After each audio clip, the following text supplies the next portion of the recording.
નમસ્કાર ખેડૂત મિત્રો, આજે આપણે વડનગર ગોગનાથ એગ્રોમાં બેઠા છીએ, જ્યાં મોટાભાગે આજના ટાઈમમાં કપાસની અંદર એક મુખ્ય પ્રશ્ન જોવા મળતો હોય તો કપાસની જે ફૂંચી ગળી જાય છે, ફૂલ બનીને ગળી જાય છે વરસાદના હિસાબે. તો એના માટે આપણે આજથી 8 દિવસ પહેલાં પ્રવીણભાઈ આઇકોનિક કેપ પ્લસનો કપાસની અંદર સ્પ્રે કર્યો હતો. આજે એમના શબ્દોમાં સાંભળે કે આઇકોનિક કેપ પ્લસનું એમનું રિઝલ્ટ કેવું લાગ્યું. પ્રવીણભાઈ, તમને આઇકોનિક કેપ પ્લસનું રિઝલ્ટ આજે કેવું લાગે છે 8 દિવસ પછી? આ દવા છોટવાથી મારા ત્યાં કોસકી ખરતી હતી, ફૂલ જતો હતો, મચ્છી મોલો હતો, એ બધું મરી ગયું છે અને દવાનું રિઝલ્ટ બહુ સારું છે.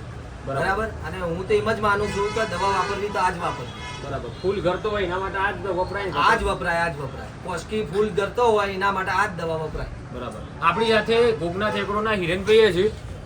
હિરેનભાઈ, આનું રિઝલ્ટ બીજા ખેડૂત મિત્રોને કેવું લાગ્યું છે?